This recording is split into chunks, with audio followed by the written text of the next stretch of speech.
couple coming in.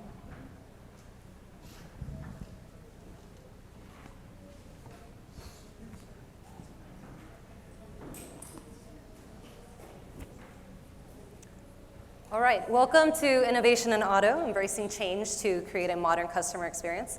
My name is Melanie Fielder, and I'll be your moderator today. I've spent nearly 7 years in the industry now on the tech provider side in a number of roles, but I'm really excited to be presenting on behalf of Reputation.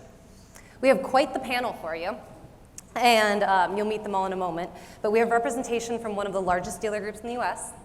We have representation from an OEM who has CX at the forefront of everything they do, and an industry influencer who has spent his career in automotive on both the technology and retail side.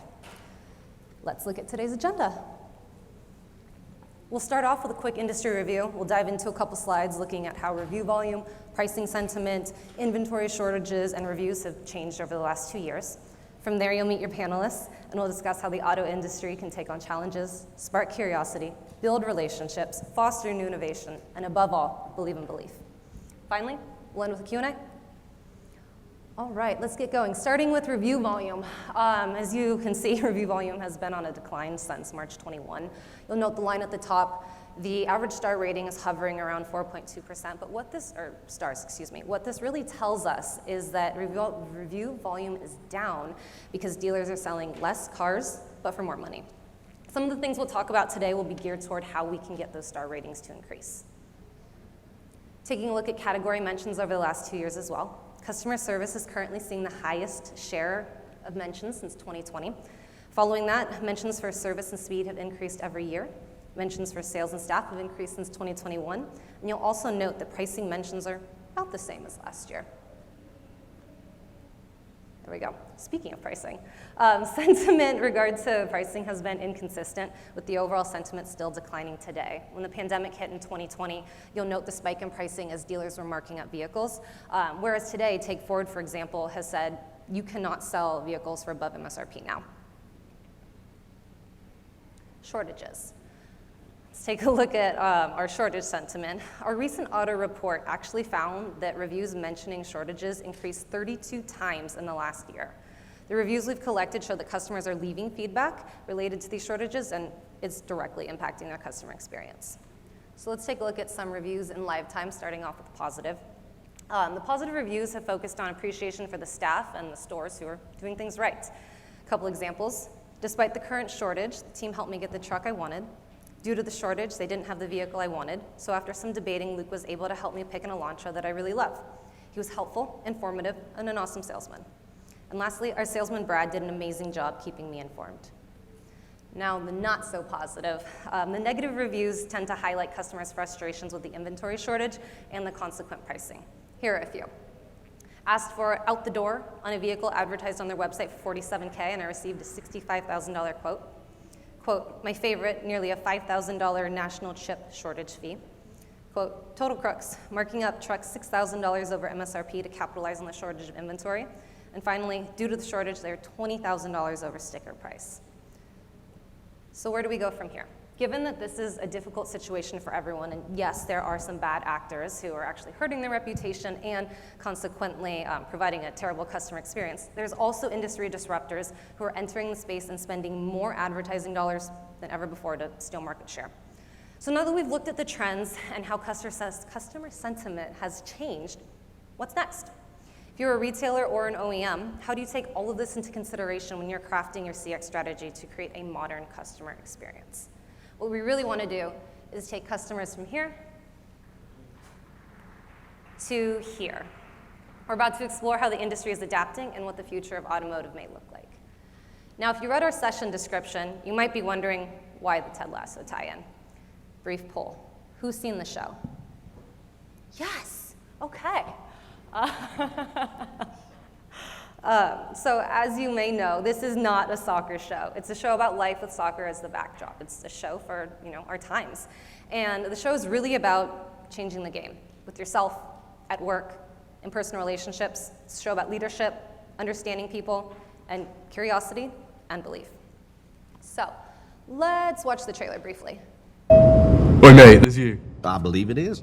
Wicked. You coaching football. You are a legend for doing something so stupid. I mean, it's mental. They're gonna murder you. bit of news from the other side of the Atlantic. AFC Richmond announced the hiring of their new manager, American football coach Ted Lasso. You're an American who's now in charge of a football club despite possessing very little knowledge of the game. Oh! I know that AFC Richmond is going to give you everything they got, win or lose. Or tie. Right, y'all do ties here. Did you see that? He must be from England, yeah? Wales.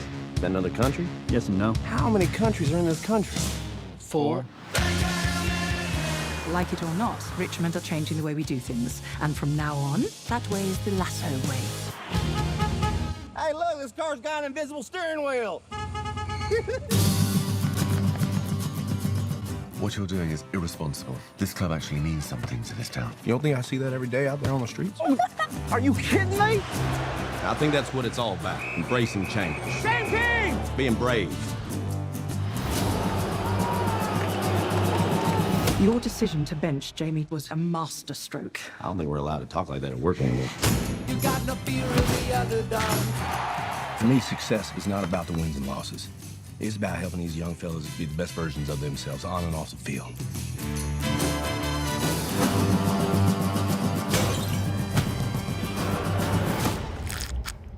I always figured that tea was just gonna taste like hot brown water. And you know what? I was right. Yeah, it's horrible. No, thank you. Welcome to England.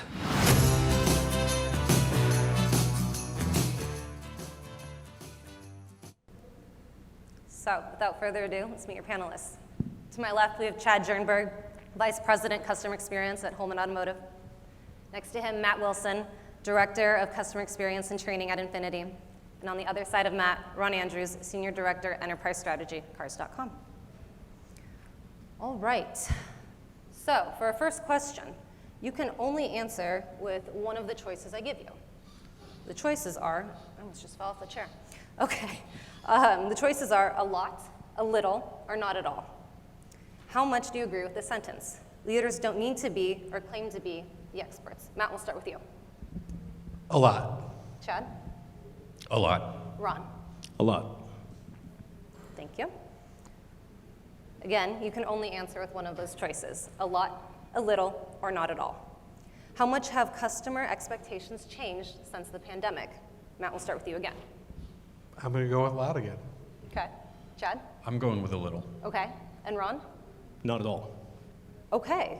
Well, the two-word round has officially ended, but Ron, I would like you to expand on that answer, please. Yeah, I think customers' expectations for how they shop for and purchase anything over the last decade has changed dramatically. That happened long before the pandemic. For car shoppers, I think they've always wanted the experience to be fast, convenient, and transparent. As an industry, we just weren't ready to live up to it. The pandemic simply forced that change. If I could expand a little bit on that. Yes. I agree with your assessment there, but I think they had come to expect a crappy experience all these years, right? The pandemic has changed that, and they see other industries changing. Why not automotive? Thank you, guys. Move on to the next one. So in Ted Lasso, we quickly learned that he doesn't know anything about the sport. He's pretty much been set up for failure, and he doesn't have support from the team or the community. Negative feedback comes at Ted from everywhere, yet we see him continually demonstrating how a rising tide lifts all boats, and how clarity, consistency, and caring leadership changes the game. At Reputation, we're seeing more and more customer feedback mentioning inventory than ever before. The chip crisis and inventory shortage is impacting both dealers and customers. For example, in our latest auto report, nearly half the people surveyed confirmed they read at least 5 reviews before selecting a dealership. So Chad, we'll start with you. How has the inventory shortage affected dealers' CX strategy or the type of feedback and reviews they receive? And tell us about how the Reputation platform has helped you in your role. Sure. So the inventory shortage hasn't necessarily affected or changed our strategy. Our strategy has always been to be very easy to do business with and operate with full transparency. I'd say what's changed is how you execute against that transparency factor and how you actually need to approach an inquiry or a sale. In the past, there was a lot of creation of anxiety around this car is going to be gone. Now you're actually educating the customer on the fact that that car really is in short supply and it very well may be gone. Where we see a lot of increased feedback is certainly around the pricing, the inflexibility that we have with the pricing that's coming in. And then depending upon how that sales consultant explains and uses empathy to be in that customer's shoes who may be coming up on their lease, they really need to change the tone of that delivery. Having the reputation tool, we use it for both surveys and reviews, we can get an instant pulse on where those locations that might not be explaining the story properly are doing so. And with certain thresholds, we know when down to a dealership, down to the associates within the dealership, who isn't using the right word tracks, who isn't being empathetic, coach them accordingly and raise the experience up. Thank you so much. So this next question will be for all three of you. Well, Matt, we'll start with you. How has the industry changed their marketing strategies to be more proactive and set better expectations of customers? I think the embracing of technology has become paramount to success in automotive. The adoption of digital retailing, the adoption of tablets in the showroom, so that when a customer does come in after shopping online and they've gone 3/4 of the way down the purchase funnel, you're not starting them from scratch because you don't know which vehicle they landed on, what the price they had agreed on. It's setting expectations for customers that we can be better, and like you said, transparency in pricing and being very clear with the expectations to set for the customer. Thank you. From here, we'll pass it over to Ron. On the topic of inventory shortages, I'll share something with you guys from the Cars.com marketplace. So we essentially list vehicles for dealers all over the country. On any given month before the pandemic, we had about 4 million vehicles listed on Cars.com on any given month. Post-pandemic, we're at about 2 million. So it's a pretty dramatic drop-off. And I think what this has created is dealers are having to move away from some of the traditional advertising strategies that they used to deploy that were very much focused on how much inventory they have, or the lowest price, or the lowest payment. And they're having to get more creative. They're having to actually build out more unique selling propositions and build advertising and marketing tactics that actually speak to the customer experience. And I think what all of that does, it's starting to allow them to speak to the modern consumer in a more effective way. And Chad, I'll let you take us home on this one. Talk to us about setting the right expectations. Sure, it's no longer those boisterous commercials, lowest prices you're gonna find, inventory galore. It's just not the case anymore. So the advertising has had to become a lot more specific, a lot more targeted. We're going after a higher quality lead than the higher volume lead, and targeting people who may have a trade that's of high appeal to us. Most of them are right now, and focusing on customers interested in vehicles that we can acquire, or educating them on what the process is to get one in and order. A lot of people don't know, in most cases, there's not a lot of repercussion to ordering a car and deciding you don't want it. Works out actually pretty well for a lot of the dealers to have that inventory in stock, so it's more of an educational message. Thank you. So given the market conditions with vehicle prices skyrocketing, used cars cost more than ever, and new cars no longer have discounts or incentives applied. And in some cases, they are marked up above MSRP. In the show, we see paying attention to the details and understanding what is important to people as a recurring theme. So when we tie this into the dealership experience, I'm gonna reference our auto report one more time. We found that over 60% of people will travel more than 20 miles to visit a top-rated dealership. Consumers want a great dealership experience. So Ron, we'll start with you here. What are the best and worst examples you've seen from dealers managing the customer experience during this unique time period? I'll give you a couple examples. So as part of Cars, we have a company called Dealer Inspire. We host about 5,000 dealer franchise websites across the United States and Canada. We've had examples where dealers have asked us to remove MSRP as labeling from their websites to try to hide the markup. We've had some dealers actually try to remove all of the digital connection points from their website and simply just say, please call for price, or that we won't discuss inventory or pricing unless you come into the store. So those are some bad examples. But I think there's also some great examples, and one of the things that I'm really bullish on is creating a modern retail experience. You have to have a modern communication strategy and meet the customer where they are. So as an example, when we look at our websites and we look at customer interaction, we've seen that chats and texts and messaging with dealerships has skyrocketed ever since the pandemic. And the interesting thing is that that hasn't gone down.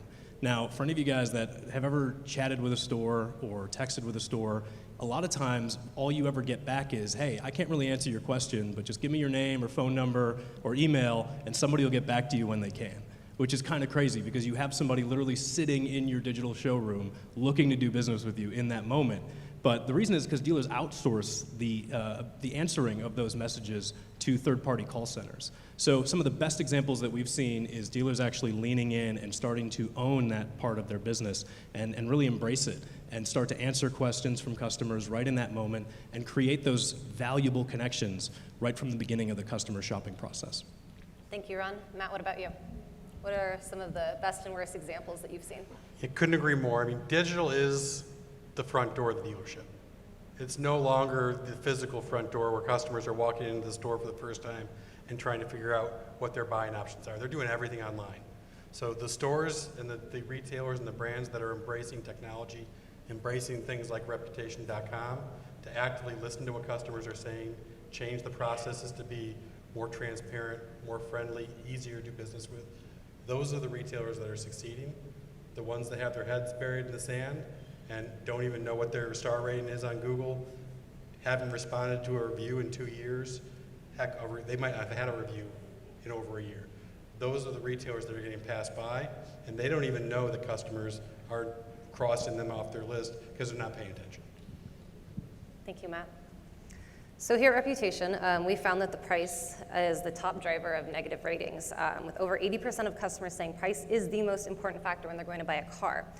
Chad, how do you balance the focus on customer experience against profitability? Well, this really ties into a theme in Ted Lasso, believe in belief. So the customer is going to stay with you in the long game if you treat them well. You can't look at these immediate opportunities to charge significant premiums over MSRP because of the shortage and not expect that there's going to be some ill will held in the long range of that. If you give a customer a good experience, don't treat them as a transaction but as a relationship. That customer who buys a car from you is going to be more inclined to consider you for service. If your service department can have a human element and be warm and welcoming and build trust with that guest when they arrive, ask a few questions to get them to take down the guard. Now you start to open up trust. And when that phone call comes with the recommendation for certain work that may be optional, may not be needed just right then and there, that customer's going to trust the recommendation a whole lot more, not feel the need to take it to an independent shop, get a second opinion, but you're going to have quick translation into your gross profit just by treating people well. Absolutely. Matt, what about you? Customer experience and profitability are not mutually exclusive. They go hand in hand. The happier customer is willing to spend more money with you. They're going to be loyal to you. They're going to come back for service. They're going to recommend you to their friends and family. They're going to repurchase. So we don't do this because we're just really nice people. I think we are, but that's not why we're into client experience and wanting to advance and improve the client experience. We're into it because it makes money and it makes business sense. The most profitable companies in the world, pretty much all of them, lead in customer experience and customer satisfaction. So one of the challenges with the franchise dealer model is every store is managed differently than the next. And in the case of the Teslas and Carvanas of the world coming in and eliminating the dealership model altogether, which can be good and bad depending on how you look at it. We briefly discussed earlier that leaders don't need to be or claim to be the experts. So for instance, Ted Lasso openly admits in a press conference, heck, you could fill 2 internets with what I don't know about football. And with that comes vulnerability, but also being open to learning. So how have the responsibilities of dealership managers and leaders evolved? Ron, I caught one of your NADA presentations a few weeks ago on creating a modern retailing experience, and you said there were 3 things, and you used the analogy of a 3-legged stool. Tell us more. Yeah, so I was speaking to these 3 things that I feel like need to really work in harmony at a dealership to really pull off a modern retail experience. And it was marketing and operations, which I think are somewhat obvious. But there's this 3rd thing that doesn't really get talked about much in our industry, and that's a dealership culture. And I think how that directly ties into how responsibilities of managers and leaders change is that there's a subtle difference between a manager and a leader, but it's extremely important as you're guiding an industry through change or you're embracing change at a specific store. So, a manager may be really good at KPIs, P&L, those kind of things. But a leader is really leaning into the individuals at the store that make it all work, understanding how they can help them develop and grow both professionally and personally. And understanding that each one of those individuals are very different in their own right and the things that maybe drive them, the things that they're good at, the things that they struggle with. All of that is extremely important when you're starting to help them understand new ways of doing things or new ways of doing business. And ultimately, if you can build a great dealership culture, that's going to translate down into the experience that the customers have. Thank you. Matt, we'll toss that over to you now. How have the responsibilities evolved? I think that the successful retailers are taking the managers in those stores are taking a holistic approach to the business. They're not siloed in their departments where the sales manager is only worried, new car sales manager is only worried about the new car sale. The parts and service director is only worried about the revenue coming through the back end of the shop. They're looking at it as a team effort. Sales is selling the first one, that's feeding my service department. Service director saying, they're giving me leads into my service department. My responsibility is to make those customers happy and drive more traffic back into the new car showroom for repurchase and referrals. And getting away from that me versus them mentality where if you're managing purely on the bottom line of the department, creates bad behaviors and you're leaving customers behind and ultimately doing harm to your business. So it's really about fostering relationships. So one of the reasons dealers have always wanted people in their stores, though, is to humanize the experience. And with more of the buying process taking place online, how do you accomplish that now? Chad, I'm going to have you talk us through that, and then I'm also going to ask how the reputation platform has been aiding you on that front.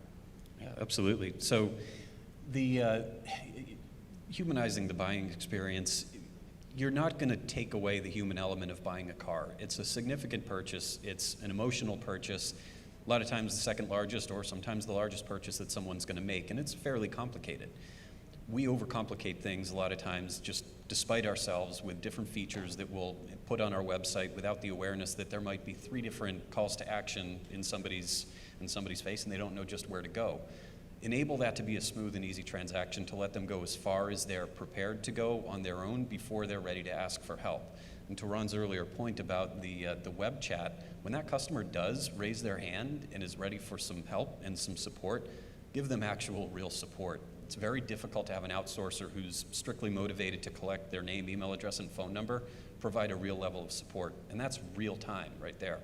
Same with people's outlook on dealership phones and the answering of phones in a dealership. It's pretty surprising the conversations that you'll have with different managers about the necessity of that. But not just answer your phone, but answer it with somebody who really can answer those questions that the customer has and provide that information to them without requiring them to do it our way. Well, I'm not going to tell you anything unless you show up. Again, with the reputation tool, we get quick pulse on this, whether it's through reviews that are coming in instantly from the person who decided to walk away from us if we missed the mark, somebody who got confused on our website, as well as the instant feedback from people who actually did transact with us who are giving us some good information that we can use to adjust. So as long as we're listening, we can take action against it. Thank you. Matt, this one's for you. What advice would you give to dealers who are still trying to figure out how to offer their customers an experience that is more modernized and digital first? Inspect what you expect. I mean, the reputation tool allows you to do that. If you're asking your people to follow up with customers and be active in solving or coming up with solutions, when a customer gives you negative feedback, you're actually reading it, you're actually responding to it, you're changing processes so that it doesn't happen again. The tools are there. Anybody that's ignoring them I can't even wrap my mind around it anymore. So. Thank you, Ron. I'm going to toss that one to you next. I think, Matt said that the tools are there. The auto industry is actually blessed with some really amazing technology. I think the trick is just making sure that you're actually maximizing it and using it. I think, to have a modern and digital first customer experience, I think you really need to lean in on training with your staff to help them really master all the tools that they have available to them. And for dealership managers or leaders, they don't need to do that alone. You can lean in with those technology partners, and they can assist with a lot of training and a lot of great resources to make that easier. And going back to the previous discussion around a dealership culture, if you can really embrace training as something that you are constantly doing and helping your people continue to get better and grow and learn, ultimately that's going to be how you create that modern customer experience and how you help them feel like you are a modern and digital first retailer. Yeah, I'd also add, partner with your OEMs. They have relationships with a lot of these providers. They're working with them to integrate into their own data streams to provide you better information about your customers, about the products coming in, about recalls, about everything. And they can also help you with that training piece, right? A lot of us have invested heavily into sending people into stores to help retailers understand how to use these different solutions. And that's free of charge in most cases. Thank you. That segues nicely as we move into thought of curiosity. So the phrase "be curious, not judgmental" has been something that viewers of Ted Lasso have latched onto. A brief background: Ted Lasso is challenged to a high-stakes game of darts, and during the game he states, "Be curious, not judgmental," to explain why curiosity is more effective than closed-minded judgment. Had his opponent simply asked, "Have you played a lot of darts?" he would have learned that Lasso is terrific in darts. Ted then makes his point with a game-winning bullseye. So, curiosity. It leads to creativity, it leads to problem solving, and really just the drive to continue learning. There are a lot of tools available at dealerships and OEMs' disposals these days. And as you know, I've been on the tech provider side for some time now, and there's been a recurring theme that dealerships are only using a small percentage of the technology available.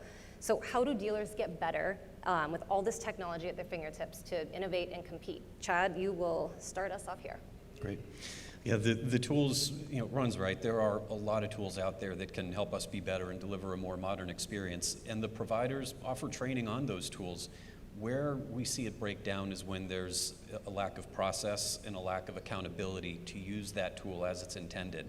And I'll give an example. Literally this weekend, I went and shopped a competing dealer just to kind of see how they're doing things. It was an Audi dealership, and expectations were high. I went very, very far, end to end, as a matter of fact, through their digital retailing platform, to the point I was uploading my insurance card, driver's license, all that. Got emails from 3 different systems within the process telling me different people to go ask for when I arrived at the dealership, so some disjointedness there for sure. Got there, when they finally connected me with a salesperson, he started from scratch. What are you here for? And I reminded several times, I filled out all this information, I told you this, okay. Finds me in his CRM, okay, you're looking at the A5, yep. Well, what do you want to do, purchase or lease? Again, I filled in all of this information. He started me from scratch. Beyond that, he tacked a $1,000 price onto the MSRP.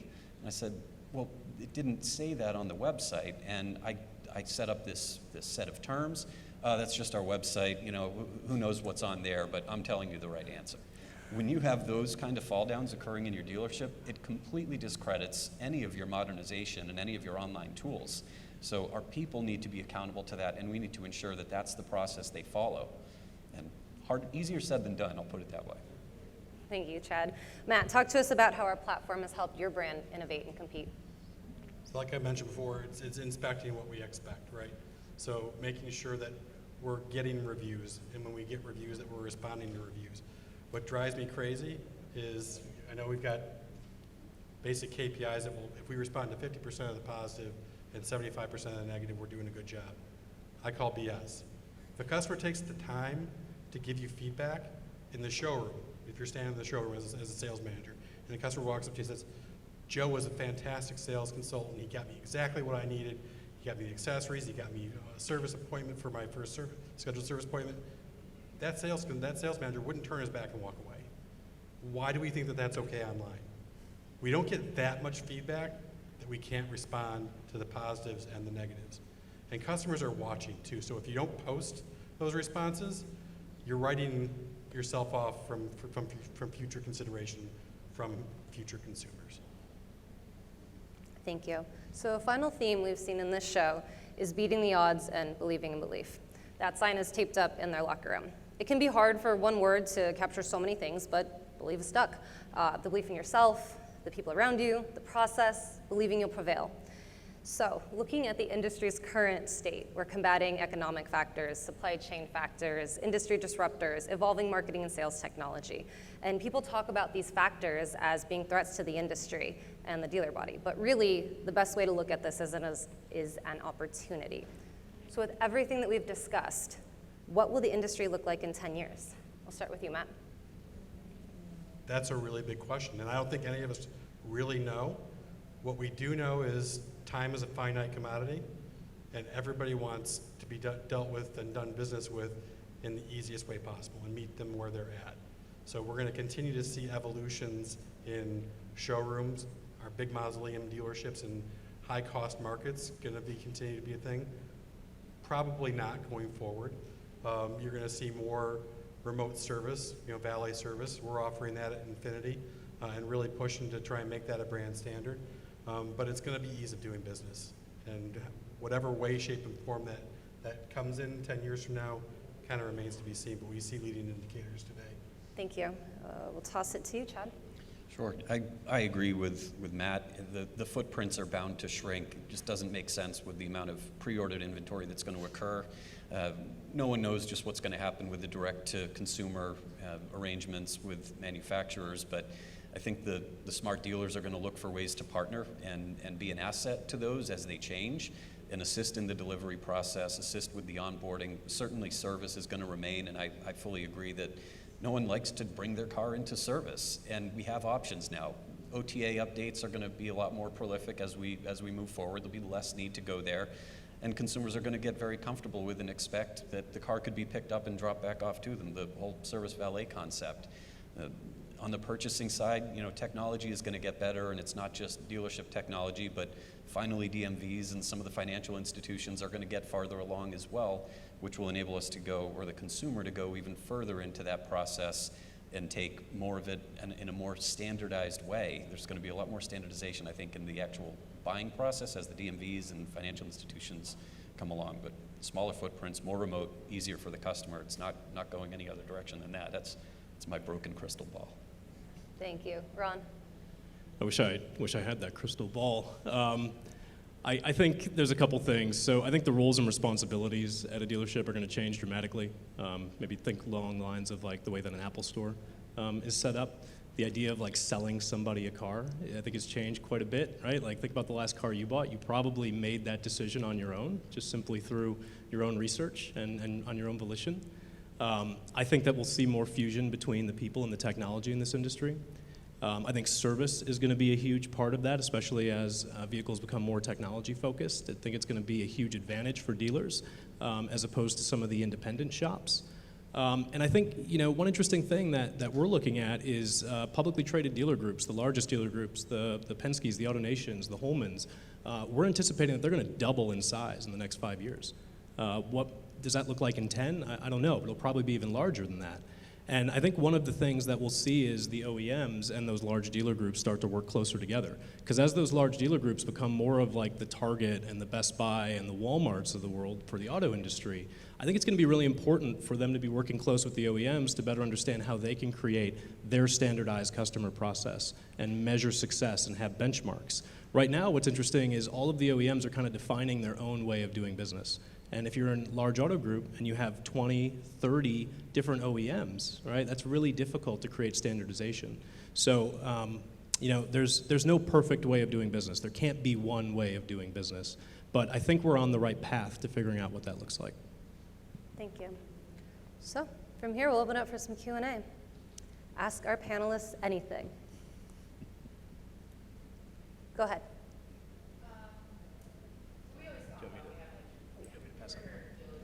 We'll bring you a microphone. Is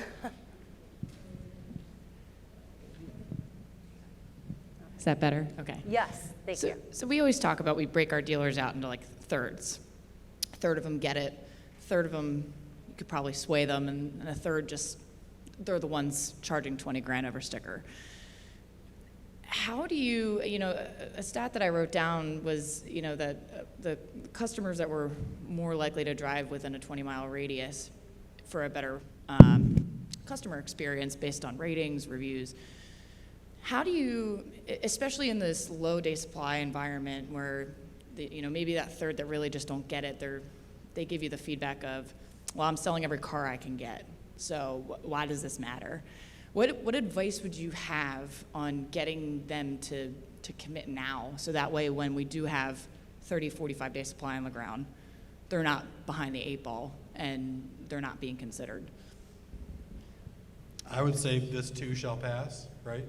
We're not going to be living in indefinite inventory shortages.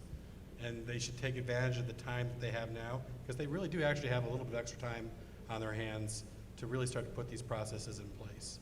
If they want to be here for the long haul, and they want to be here in 10 years to see how much the industry's changed, they have to embrace it now. Otherwise, they're going to get run over, and they're going to end up being bought out by these bigger auto groups. Yeah, I agree, and it's continuing to keep that focus on the relationship rather than the transaction, and helping them see the big picture through the reviews, getting the feedback in front of those that maybe don't see it as often and are focused more on the financial metrics. When you hear the words, it moves the heart. I'll share a quote with you that one of my mentors gave me a long time ago that I still use today, but the best time to fix your roof is when the sun's shining, right? So it's hard right now when you have all this money kind of sitting there and not just like go and grab it. And there's a lot of like really interesting things that are happening. I was talking to a dealer group. They finally got their first Hummer, like the new EV that just came out, right? Like, it's crazy to me. They sold it to one of their longest customers, and they gave it to him at MSRP. He turned around and sold the thing for $30,000 more than what he bought it for a couple days later, right? So the dealers are looking at it and they're like, okay, well, why should I, act in good faith if, the customers aren't, right? It's kind of this like balance of supply and demand.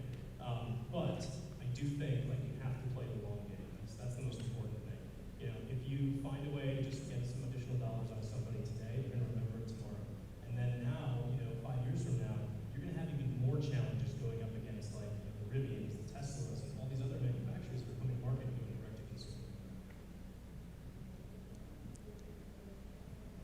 Since the mic is right next to me, I'm going to take a moment. Ron, I had a question for you. You mentioned the 3 pillars of the modern customer experience: marketing, operations, and culture. And I'm curious how you go about measuring that culture concept from an employee, dealership culture standpoint, how you're tackling that. So I think training is a really key component of that. The best dealer groups that we get a chance to work with, the best dealerships that we get a chance to work with, it's not something that they simply just do in the first 2 weeks that somebody's employed. It's not something that they do whenever a new model launches. It is literally just built into the ecosystem of how that dealership runs on a weekly and monthly basis. They're just committed to continuing to help their team master their craft. Also, they do a great job in partnering with us on the technology and the vendor side, and then letting us lean in and give them resources and to match points, send our people out and help educate them and continue to get better. There's no one KPI that I can say that you could measure in that sense, but there's an energy that you can certainly feel. And I think a lot of dealerships that I've personally worked at, and ones that I go into every day as a part of my job, you can feel when somebody's just not really excited to be there, when they're just doing things the way that they've always done it. And then you go into others and you can just tell that there's kind of a buzz where everybody's just really happy to be there. Everybody feels like a family and they're connected. It's tough to measure, but it kind of comes down to the leader having the vision at the top and making sure that everybody understands what's the North Star. While the mic's moving, I would also like to note that our reputation platform is not just for customer experience, but also employee experience too. So that's a really good way to get a pulse on how your employees are feeling or their general sentiment. So I know Ron touched on this because it's a big one that I've been noticing is with all the OEMs and their different CSIs, SSI, engagement, loyalty, all these different measures, especially with dealer groups as we have various OEMs and everyone is doing their own different thing. Have you guys, how do you think the future of that looks? Do you think eventually OEMs will align, or would it cause a little bit more frictions of us trying to align in the culture with the OEMs kind of trying to navigate their own kind of KPIs? Are we talking like CSI, SSI KPIs, or? Yeah, loyalty, I know TLE is another one that's up, all their different measures. And I know a lot of us OEMs, we tie those to performance objectives for retailers in terms of bonuses and whatnot. At the end of the day, if you focus on your reputation, the rest is going to take care of itself. Customers don't see our internal CSI and SSI. Customers don't see J.D. Power, CSI, and SSI, but they are looking at your 5-star review. They are looking to see if you're responding. They are looking to see how recent one that was. And we're all consumers. So if you have these discussions with your dealers, and you ask them how they behave when they're hiring a contractor or they're going to buy a certain product, what are you looking at? Our customers are doing the same thing. I think just another point, I've noticed a lot of times they will their mind is just on that metric and they kind of ignore the fact that reviews exist outside of it. So I see a lot of that. So I'm just curious if there's a plans to eventually, or thoughts or predictions of, you know, that future where we kind of align everything and to be all-encompassing? Yeah, I've got a concept for us. We call it internally a CX Super Score, where we get away from the pure SSI, CSI-driven metric that can be manipulated, and you start focusing on the wrong things. If we start looking at the outcomes of the behaviors that we want and start measuring those, that will lead to better behavior and lead to customer or to retailer success, I think that's ultimately where we get to. And we stop focusing on just that diagnostic survey. At Holman, we have a survey that goes out brand agnostic, and that does give us a really good comparison where it doesn't matter whether it was a Lexus or Audi or BMW, but we've got some operational things in there that give us strong clues to exactly where we need to dial in, and it's helpful when you're working with another dealership to say, look, you're 3 times the rate of, you know, X, Y, and Z dealership or the country. They tend to act on it a lot better, and I think all of you know general managers are extremely competitive, and when you can place them at the top or near the bottom of a list, it will either gain a lot of action to say, hey, let's stay here, or a lot of action to climb up the ladder, and then you're talking to somebody else, and the rising tide lifts all ships, right?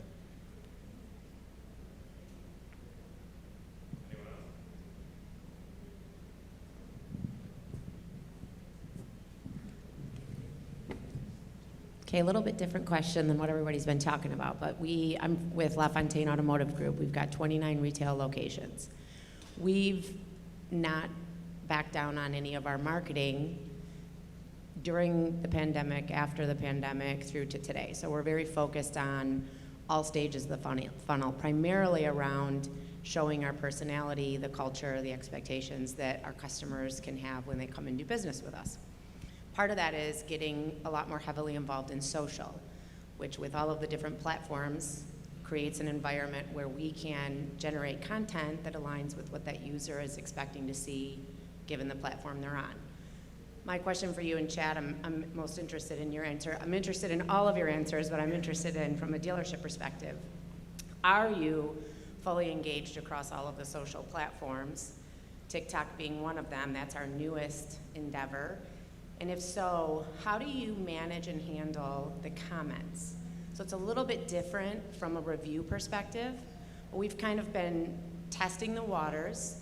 We've decided to get a little edgier, still maintaining our brand guidelines, but having a little more fun with the state of the automotive industry right now. And we're learning as we go and kind of trying to determine, you know, outside of, you know, completely, we've got rules in place where if it's derogatory, it comes down. If it is completely negative towards our organization in a disparaging way that's not necessarily rightfully so, it comes down. Now we're struggling with, do we respond to everyone, because we've made a lot of traction, number one, and then what do we pull down and what do we keep up? So we are really at the early stages of getting a lot more serious about that, and we've hired several roles at a regional level to look exactly at that. We pump out a lot of brand content through Instagram, and most of the channels haven't got real deep into TikTok yet, but we're looking at it and what the right message and what the right audience is that we want to deliver there. On the question of how we respond and what we'll show, what we'll not, we believe that, really in transparency and depending on just what the tone of that message is, if it's something that we did wrong, we'll own it. But we do participate. We'll get in there and comment. My team will work closely with the people in our social media group on just what the right nature of that response is. It needs to be timely, and we typically will try to handle it offline as well. We don't try to hash out an argument in the social space. We're going to take that conversation online and hopefully similar to a review. The posting back is, hey, I'm glad that we could work through this. Thank you for bringing it to our attention. But to your point, unless it's something that's really out there and really just abusive and completely wrong, we try to leave it out. We're growing in that space right now too, so we'll be along that journey together. How are we doing on time? Another one? Yeah, we've got time for one more question. Just hold on one second. I'm just going to respond to a couple of these questions that were interesting. Absolutely. So Chad's actually testing some new social publication tool that we're toying with. So like he said, he's in the beginning of dealing with this. But from a standard standpoint, your question's actually really good, because it's like, well, how quick do you respond to a social tweet versus a review? How quick do you respond to a social review versus a survey? And I think we're going to see, as time goes on here, that we call about community engagement, right? How quick can we get back to that person, take responsibility for stuff? You're right on the money. Like, you have to take responsibility. That's what we did in reviews, and we'll have to do it in social too. But it'll be interesting to see over the next couple of months how social and reviews start to, because I think it should be instantaneous, like it should be responded to in a quick fashion, both. I think surveys have never been responded to like that, so people, because they're private, so nobody knows whether you have them or not. And so that's been interesting to watch, and we're looking at all that because it's this word democratization of data, right? Like, who goes first? Is the social comment more powerful than the review? Is the review more powerful than the survey? This is the future that we're all going to be dealing with because of all these different feedback channels. My friends from AutoNation asked a really good question. The CSI, SSI, there's 14 different three-letter acronyms out there in all the auto in this room. Great question. We're taking the stance of let's just support as many as we can in the platform and bring them all into the NLP engine so that we can have some kind of natural language processing against it. And if it's not our survey tool, cool, whatever, we'll pull it in and we'll try to help you out with that. So we're doing that at some large OEMs where General Motors uses completely different survey type capabilities, and then we pull them into our product so they can see it in one dashboard. It just depends on, I don't know who's gonna ever win the three-letter acronym fight. I'm with you, Matt. Like, okay, whatever, we'll do the CSI, SSI, but more importantly, the company at the executive level will probably pick one that matters to them, and the performance and how they pay people might be tied to it, so we better get it right. So that was another big thing, and at AutoNation they use the reputation score a lot, but other companies don't, right? So everybody's sort of I think in the beginning when I started 4 years ago, I thought we could just take over the three-letter acronym and make it all a rep score. No one's changing in this industry. Like you said, Matt, it's like it takes a little bit of time to get it going. Yeah, and the CSI and SSI questions, for us, there are certain questions we ask because we're trying to measure whether or not the things that we expect are gonna happen are actually happening. Right. And those are things that customers may not realize are supposed to happen. But at the end of the day, it's a process check for us. To me, it's more about reputation. Yeah, it's cool. Great panel, you guys. Thank you so much. One more? I'm from the Hendrick Auto Group, 112 stores. We took a store from a 668 and in 13 months to a 915, wow. which we were pretty proud of. For the three guys, how do you bring along, or what's advice do you bring along for the seasoned vets of 10, 12, 15 years in the business that might have more natural talent for sales versus the younger social media branding individuals that may not necessarily be as good as a salesperson, but are able to get it to customers faster? Like, what would you say to those vets? I would say they need to start embracing change. They're seeing it in their daily lives. When you order a Starbucks, you're not waiting in a 20-minute line anymore. You're ordering on your app and you're going and picking it up off of the to-go shelf. They see this themselves in their own daily lives. Why should they expect that they can continue to do things exactly the same way they did for the last 10 or 15 years? Because those young people that are embracing more technology, they're going to start gaining that product knowledge, and they're going to start selling the 20 or 30 cars a month. And those people that aren't embracing change are going to start to see reductions in their output. And we'll put somebody in to compete against that veteran. And we'll install somebody who can do it the way that we've asked them to, work closely with them, coach them along, and let that vet see the success that those sales are starting to slide over to the other side of the fence, assign the leads accordingly, and it starts to adjust. There's still some mentalities that won't get there quickly, but over time, just to Matt's point, that's what many of them are engaging in their real lives, and it slowly starts to sink in when they see there's another way, especially when somebody else is starting to eat a little bit of their lunch. I talked a little bit about like the culture piece. There's something from a book called Drive by Daniel Pink that I absolutely love. and it's how to motivate your employees. And he talks about these three things. It's autonomy, mastery, and purpose, right? Let those folks who are really tech savvy, who want to help you build your brand through those mediums, let them have some freedom to do that. They'll become the best brand ambassadors that you could ever imagine, and it's just organic, it's great content. But then again, compensation usually starts to drive some of the behaviors, right? Like naturally over time, if you let those guys do what they do best and they start to build up their own book of business, they start to do well, you'll start to see the other employees who maybe were lagging behind catch on because they're gonna see where the dollars are going, right? And the other thing that you could do, we've talked a lot about consumer feedback, but I think another thing that's somewhat missing is like employee feedback, right? Like I think we all kind of work for really large organizations. Like we probably do a lot of that. We always are kind of gauging our feedback from our employees. I don't know a lot of dealerships that are doing that on a consistent basis. Well, thank you, everyone. We are at time. If you'd like to continue the conversation, we'll be up here. Otherwise, have a great rest of your evening.